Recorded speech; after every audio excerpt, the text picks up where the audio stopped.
Nous sommes dans un monde qui se dérègle. G7 und G7.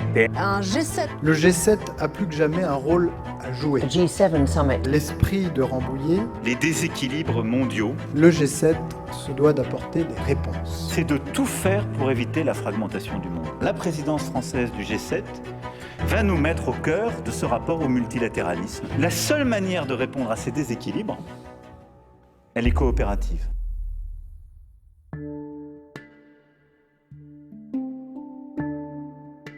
Bien qu'une présidence du G7 dure une année entière, le point culminant est traditionnellement le sommet entre les chefs d'État. Pour la présidence française du G7 de cette année, le sommet s'est tenu les 15, 16 et 17 juin dernier, en Haute-Savoie, dans la station thermale d'Évian-les-Bains. Mais que s'est-il passé lors de ce grand rendez-vous diplomatique ? Quelles ont été les réussites ?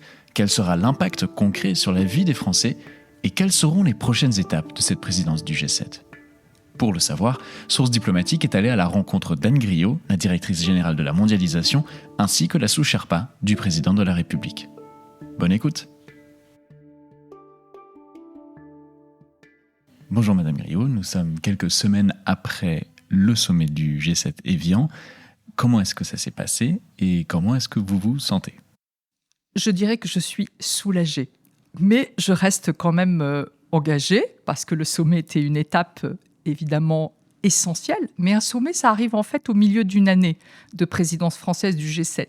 Donc il faut que nous restions engagés, et d'autant plus engagés que nous allons passer le témoin aux États-Unis, qui auront la présidence du G7 en 2027, et que nous avons aussi à capitaliser sur les résultats de ce sommet au moment où toujours les États-Unis ont la présidence du G20 avec un sommet à la fin de cette année. C'est pour ça que je dis soulagé, mais résolument engagé.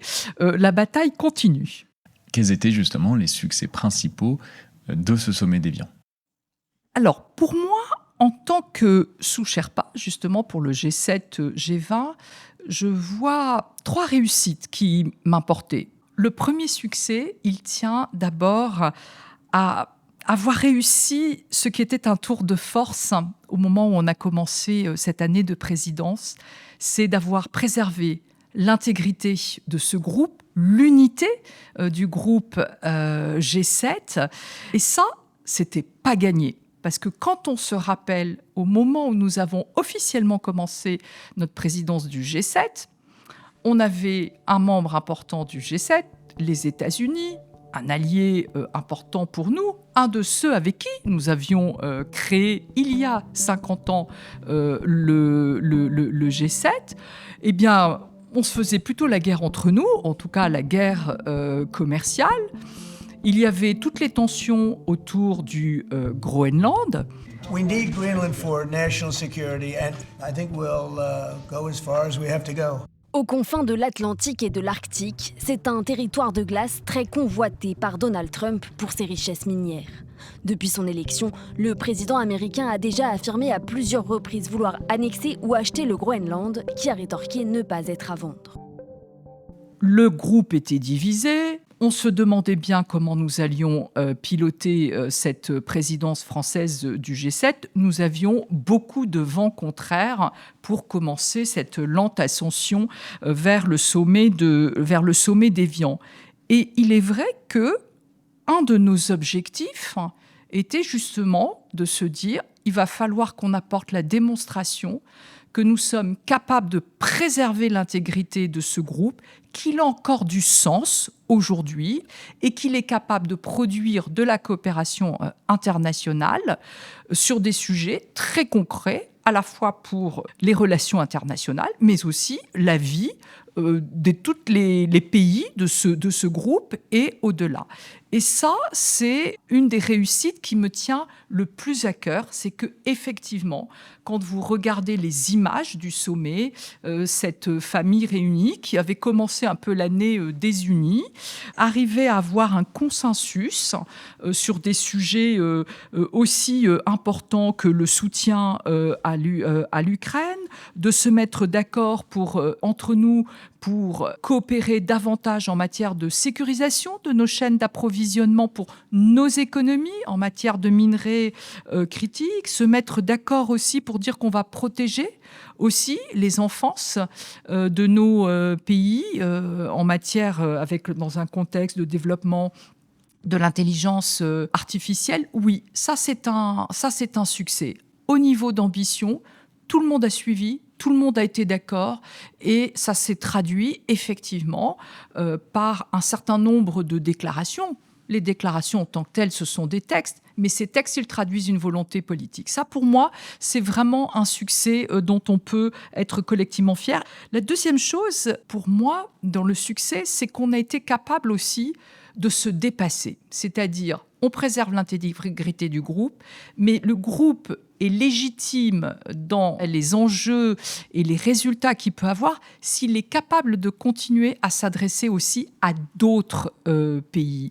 Et ça, l'ouverture que nous avons réussi à faire, et c'est vrai que le président de la République s'est personnellement engagé avec un nombre de pays associés, mais alors nombre limité, puisque finalement on avait 5 pays invités, l'Inde, le Kenya, le Brésil, l'Égypte, la Corée du Sud, mais nous les avons associés comme aucun autre pays n'a été associé à un sommet du G7. C'est-à-dire que la décision a été prise par le président de la République très tôt. Nous avons eu notre première réunion de négociation classique au sein du G7 et nous avons annoncé la couleur à nos partenaires en disant « Eh bien, écoutez, à partir de maintenant, ces 5 pays seront associés à nos discussions. Nous aurons entre nous notre temps en famille, hein, c'est important de garder ces moments-là, toujours cette idée quand même de préserver l'unité. Mais on va les associer, et on va les associer dès le départ, à la fois à la construction du sommet, mais aussi aux résultats. Et ça, c'était important, et c'était pas non plus quelque chose d'évident.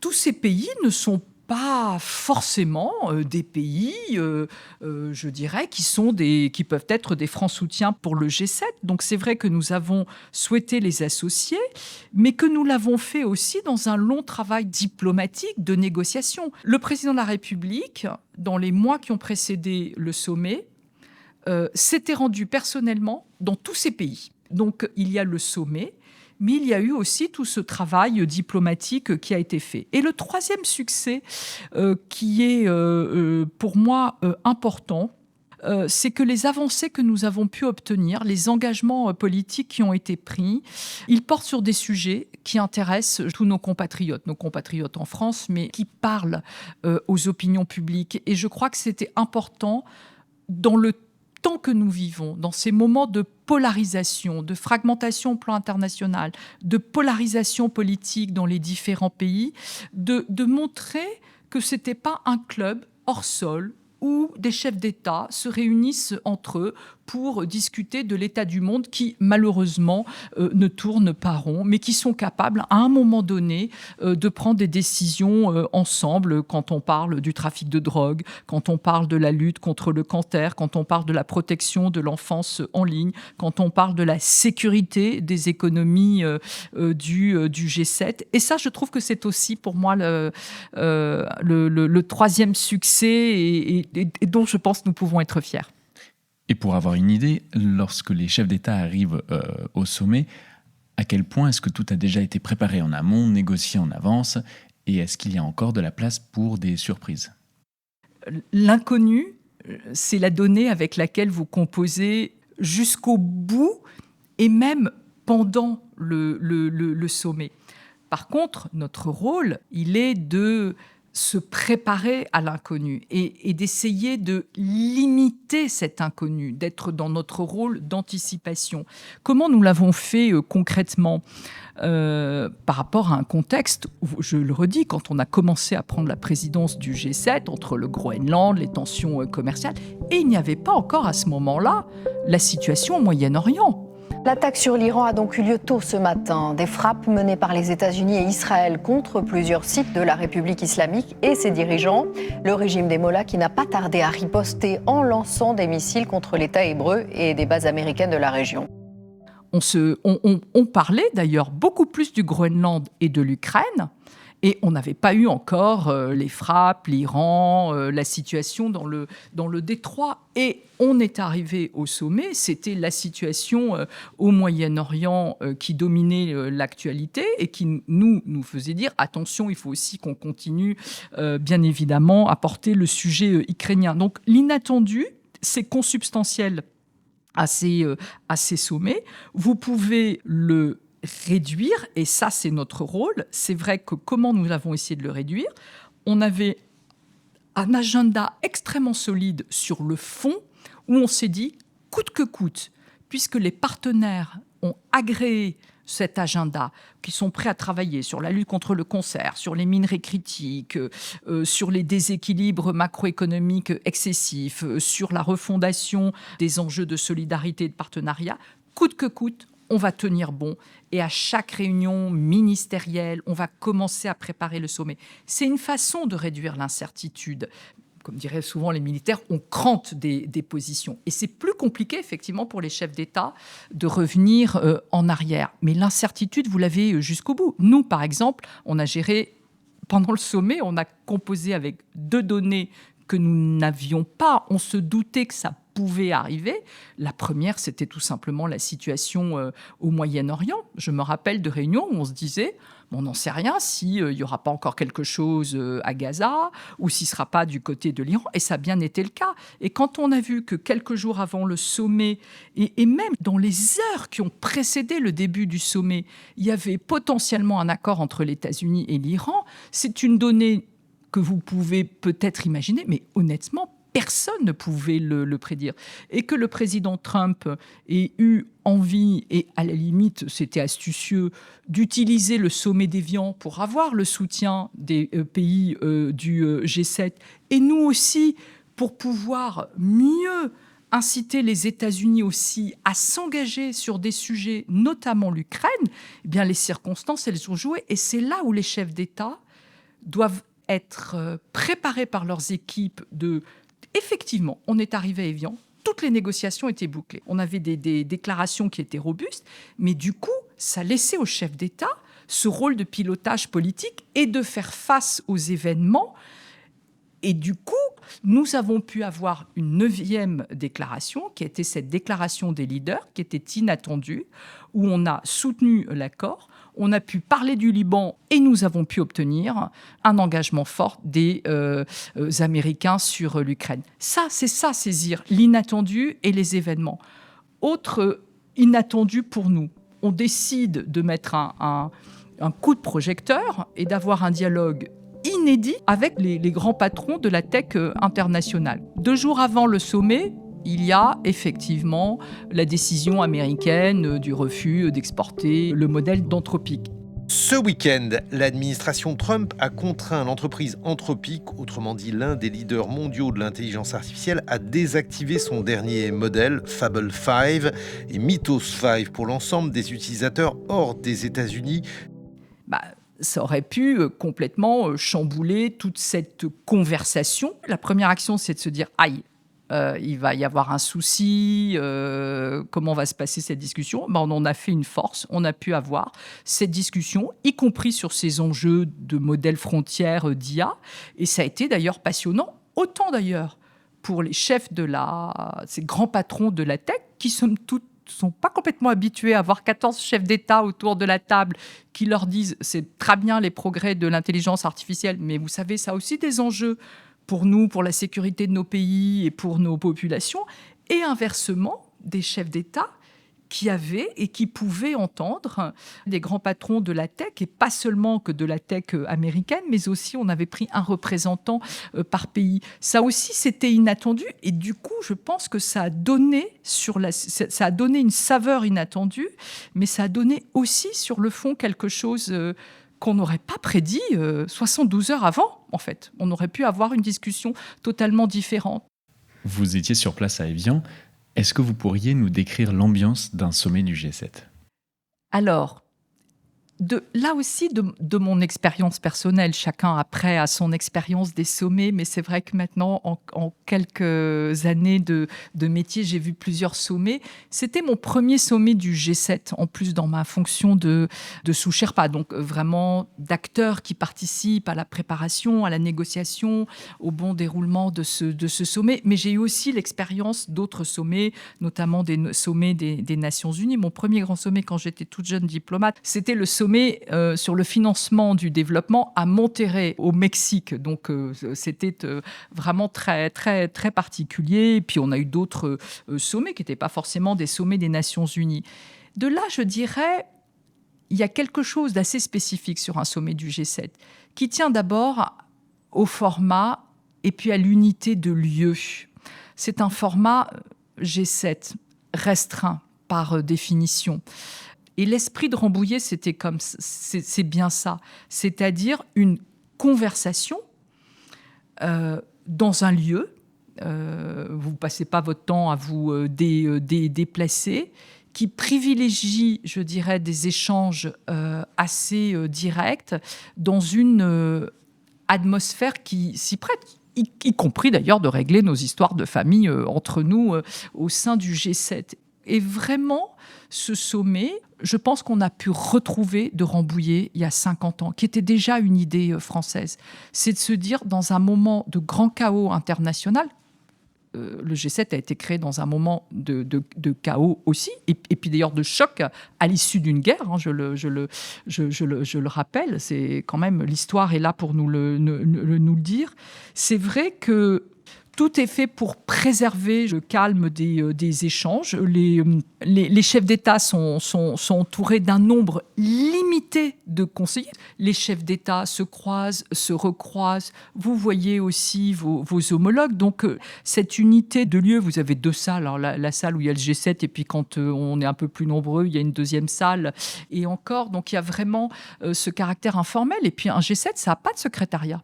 Il n'y a pas un secrétariat général comme un secrétariat de la COP. C'est la présidence aussi ensuite qui imprime sa marque. Donc c'est vrai que vous alternez entre des moments un peu formels et puis des moments de discussion. Et après, ça tient aussi beaucoup à la façon dont les discussions sont portées. Et le président de la République avait beaucoup insisté quand on a commencé à préparer il y a un an sur ce G7, justement, sur cet esprit de Rambouillet. Il avait dit hors de question. Il avait même passé des consignes à ses collègues. Et là, pour le coup, j'en ai été témoin à Évian en disant « Je ne veux pas que vous lisiez vos notes ».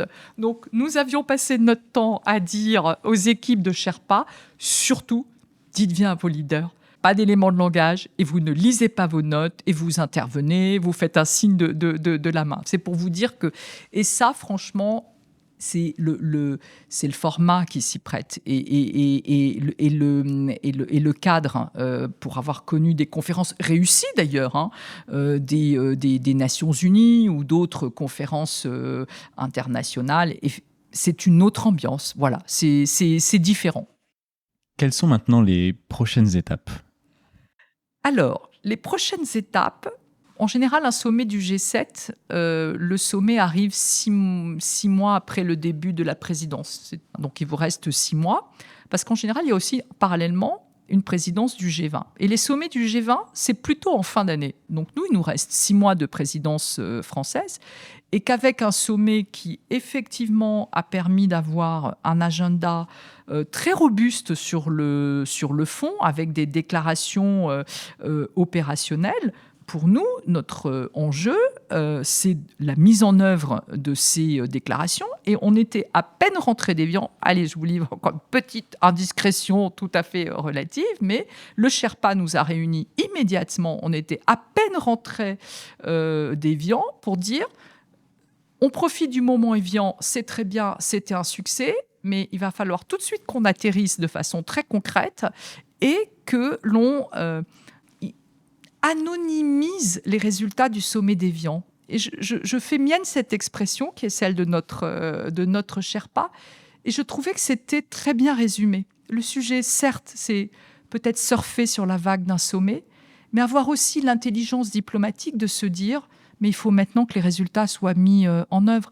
Donc, c'est-à-dire de prendre tous les résultats et de s'assurer que les organisations internationales et les institutions internationales intègrent bien les corpus de règles qui sont posées dans leur propre travail. Un exemple concret, quand le G7 se met d'accord pour refonder un paradigme en matière de solidarité, de développement et de partenariats internationaux mutuellement bénéfiques, si c'est juste se mettre d'accord sur une déclaration, mais qu'il n'y a aucun suivi par la Banque mondiale, par le FMI, par la Commission européenne, ça ne sert pas à grand-chose. Donc tout de suite, le sujet, c'était de se dire, à la fois en France, ministère par ministère, de se dire que nous avions tout un calendrier encore de réunions ministérielles du G7 avant la fin de cette année, avec notamment des rendez-vous importants que seront la réunion ministérielle des ministres des Affaires étrangères